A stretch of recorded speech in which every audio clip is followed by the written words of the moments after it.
guys, along Manila kami na nagkataon na may schedule kami sa Calamba, Laguna. So, bandang hapon, tumawag yung client na need daw nila kasi may bukas may event. So, suddenly, may team kami na hindi pwede kasi sa malayo at di ba matatapos. So, napilita kami ni Mrs. na kami na pumunta ng Laguna at gumawa doon sa mga unit with one team na isang kasama namin. So, along Laguna kami ngayon, from Manila to Laguna. Nakarating na kami around 7 o'clock na ata onward. So, pag ito kasi, pag talaga hindi available yung mga tao mo, at alam mo naman yung trabaho, talaga napipilitan talaga hindi napipilitan ko din talaga kailangan mong gawin para lang hindi tayo masira sa kliyente natin kasi kailangan pag may mga event sila, most likely kailangan ng aircon pag nasira. So kami na yung gumawa sa isang team ko na nag-conduct ng system reprocess doon sa taas, doon sa isang unit namin. So dito naman sa indoor, ang problema is yung electronic module. Hindi na nagpa-functional. So kailangan siya replace and mabilis. Dapat, although meron siyang display pero wala natin yung functional. So kailangan natin palitan ng bank control na available tulad ng Honeywell. So yun muna yung in-advise namin as para mabilis lang yung trabaho. Kasi bago ka umorder, abutin ng ilang linggo o buwan pa pagkakuha namin yung original parts. Kasi mga galing pa kayo manufacturer mga kapatid.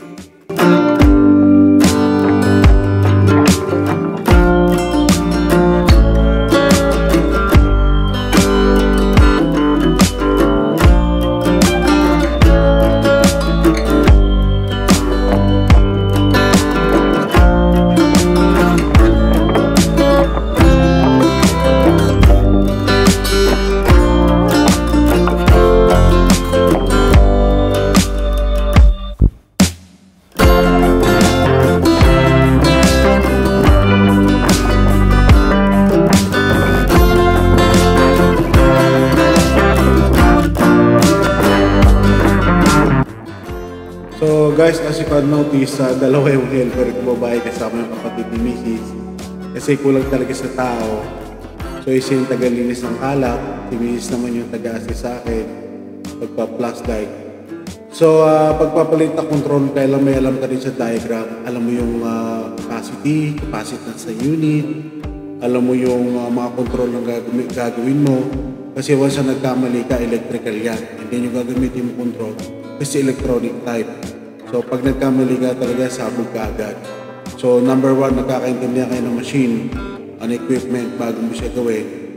Basahin mo muna yung diagram and then i-check mo lahat ng mga equipment, compressor, kung walang grounded, yung fan motor, blower fan motor indoor, outdoor fan motor.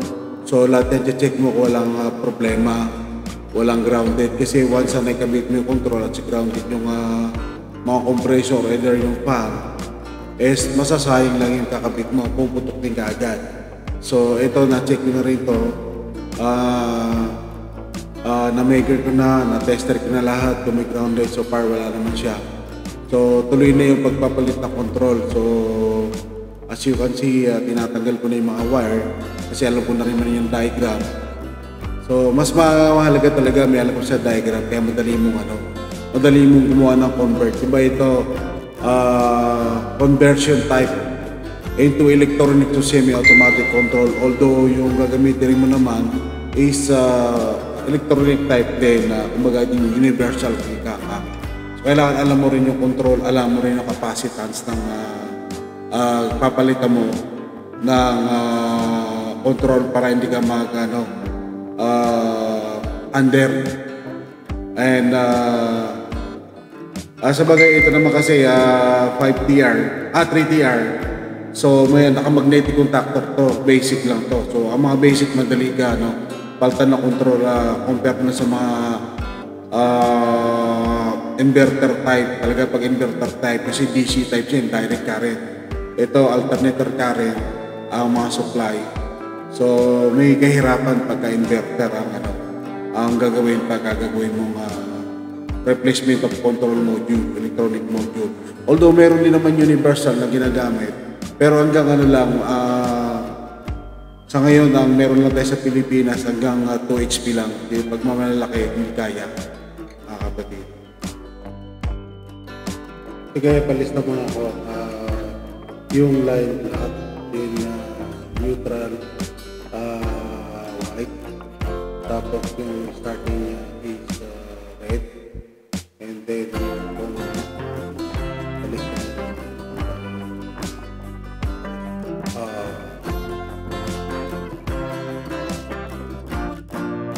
so malaking bagay din mga ka-technician na bago mo hugutin yung wire o putulin, kung may cellphone ka, kuha na muna ng picture o isulat mo yung mga line, neutral, speed, para talagang sure ka, o bukod doon sa diagram, so sure ka na alam mo na rin.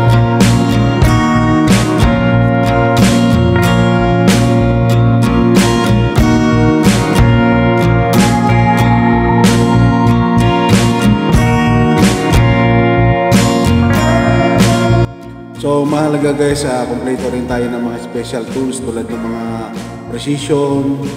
So maganda isang set kasama ng mga star screw, star type, allen type na maliliit. Kasi dun sa mga control electronic module, mostly na naka-fix dyan, maliliit, minsan star type siya. So isang klaseng star. So kailangan mo mga precision dyan, maliliit na screw. So it is possible talaga ang kompleto mo yung sarili mo sa lahat, para mabilis yung trabaho. Mahirap kasi yung gamit mo hindi tugma doon sa ginagawa mo, which is nakaka-damage ka ng gamit. Ganun din sa mga pagbubukas ng mga control o mga electronic PCB board. So kailangan mo din ng mga tweezer, pang sungkit. So para sa laptop, yung mga gamit sa laptop, mahalaga rin yan na mayroon ka yan, kasi hindi naman sa lahat ng bagay hindi mo magagamit. So kailangan mo talaga pagandikahan yung mga ganung mga gamit.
Isa nakakabanas nito guys, yung dala kong portable drill, hindi naiwanan yung battery naka-charge doon sa office.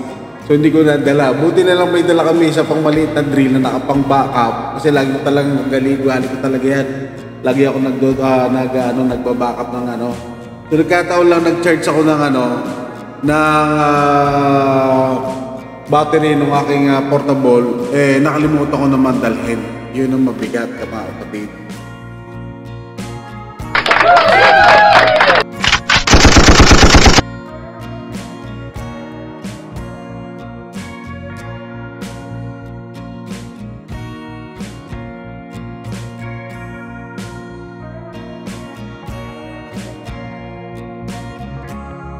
So guys, nakikabit na natin yung Honeywell control. So wiring na lang ang kailangan natin para doon sa control. So ito naman isang kasama namin, si Marlon. nasa taas na gas system reprocess. Bali tatlo lang, apat pala kami. Tapos dalawang babae helper namin. Nakakatuwa minsan pag helper mo babae kasi nakakaya rin na utos-utusan.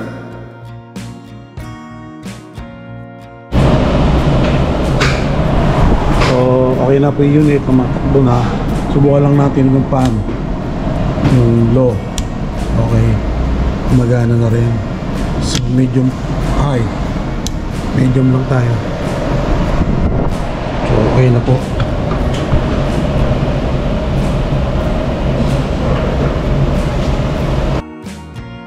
Medyo nahirapan din ako gumalaw sa mga oras na yan, kaya naka-jogging pants ako. Kasi bagong opera din ako sa likod. So medyo talagang hirap, sakit, ramdam ko yung sakit. Halos mabinat din ako nito sa oras na to. Ay wala tayong magagawa kundi talagang gawin natin kasi magkakaroon ng problema yung ating kliyente dahil may schedule tapos may event sila kinabukasan. So kailangan kinabukasan ready na yung aircon nila in good condition na parang event nila hindi ma-upload at hindi sila mareklamo na mainit sa loob ng kanilang restaurant. So isa sa part ng pagbibusiness lalo sa mga service na it much is possible talaga unahin mo talaga yung client, ang customer mo. So customers first, satisfaction, ika nga. Kahit ano nararamdaman mo talaga minsan, wala kang magagawa talaga kung hindi mo gawin talaga.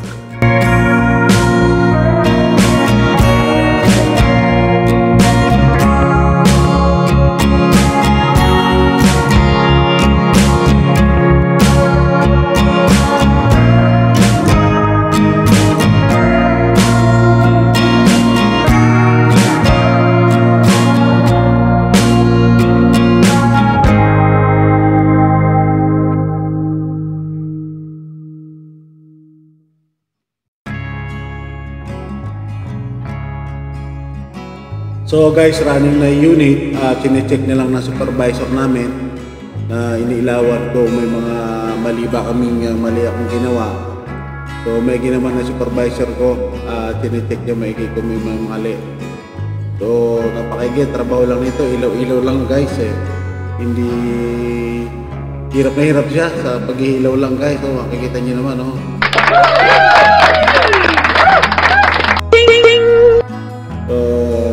Yung kagandahan pag ang inyong one vision kayo ng katuwang nyo sa buhay, so magkakasundo talaga kayo.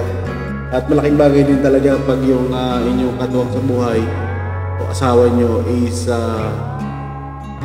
magkasundo kayo sa business. So isang malaking bagay din yun, wala kayong kontrahan. Ika nga.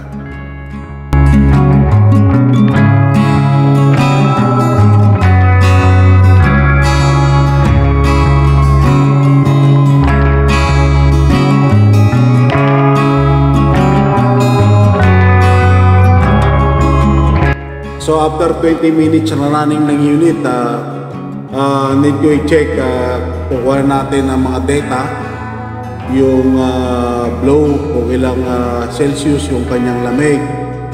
So most likely nasa 11 Celsius lang eh. So pati yung airflow niya, kukuha na din natin kung gaano kalakas. Inlet, outflow ng hangin. So most likely ganda-ganda ng ano niya. Lumalabas sa temperature na is 11 Celsius.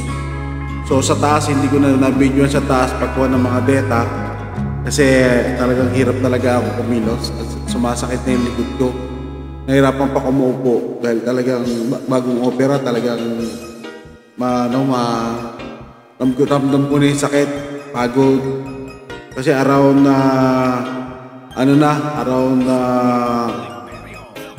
kung di ako nagkakamali, natapos kami around alas 2 na ng madaling araw. So after ko makuha ng mga data lahat, para isulat doon sa service report ni Commander, ang gagawa ng service report naman si Commander, alam na niya kung anong gagawin niya. Ibibigay ko lang yung mga data na nasukat ko, ang temperature, So siya na bahala doon sa service report. So hanggang dito lang siguro guys, and maraming salamat sa susunod ng mga vlog. So salamat sa inyong suporta. God bless you all.